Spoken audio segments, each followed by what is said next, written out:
One of the things that I'm real big on when it comes to business is that relationship is, so important. Right. Using the internet to do that is kind of interesting because the personal contact is not there. Right. So, I mean, there's a lot of image. It's something that a lot of people are resistant to because, everyone is used to the traditional way of doing things. And I understand that. But what I also realize is that it does work. And it took personal experience for me to even think of it. In the mortgage business, I was a member of a group called South Jersey Investors. And it's basically a group based around real estate investing. But one of the most valuable tools that they had was an online listserv where all the members could go on and they could type messages and seek input from their fellow members about real estate deals and everything like that. So as a mortgage professional, I was a member there, and I got a lot of business out of that online forum, business with people that I'd never shaken their hand or I didn't know what they looked like.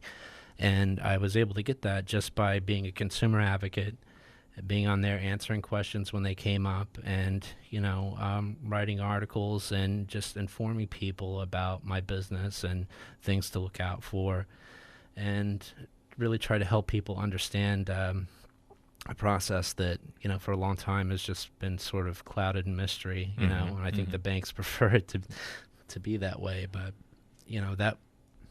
that whole experience of doing that with South Jersey Investors made me realize that there is an opportunity to actually develop relationships that translate into business without meeting a person. Sure. And then once I realized that and paired that with another forum that works, the BNI type forum where businesses cooperate together to increase their productivity, and it's just it's something that is definitely effective. But of course, you have to be willing to participate. You have to be willing to take the time to put yourself out there and do what you need to do.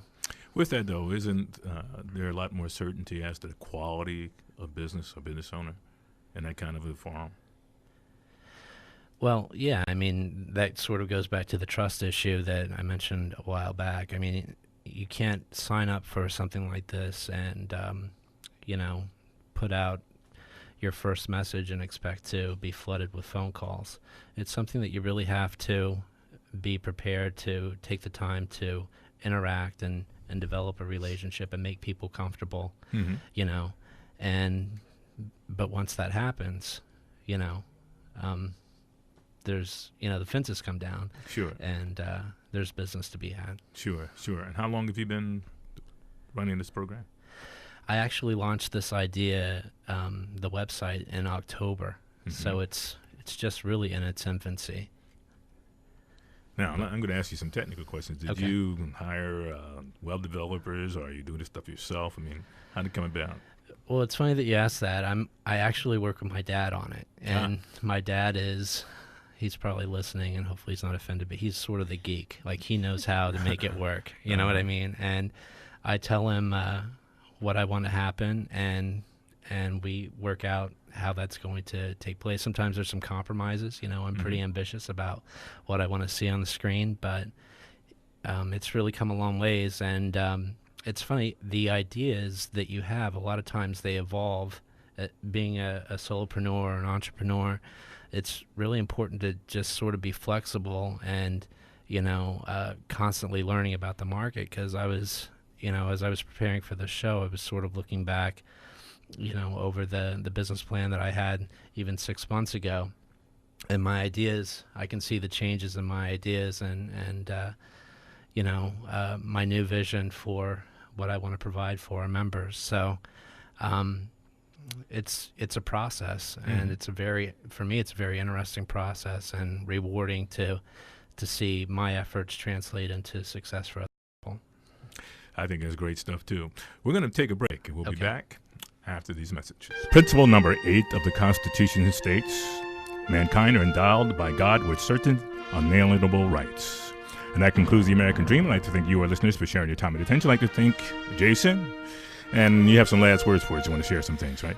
Yeah, I just wanted to give out my the website. It's thevaluepagesgroup.com. And what we're doing is we're donating 50% of all of our membership dues to Walk Now for Autism.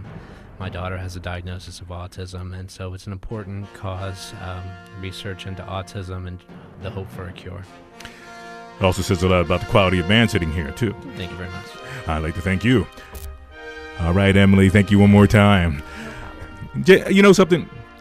I don't know if you really got the combination here, but I like this show. I like it too. I want to do it again.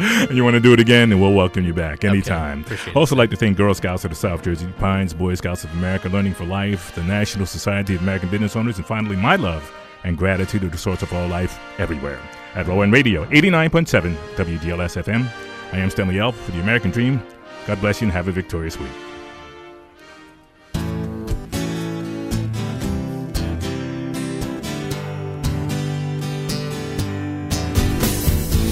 America, the beautiful, we need you now. America, the beautiful, don't you let us down. Make sure that freedom rings, don't let it be just a dream, and do it for what is right. For freedom there is a price.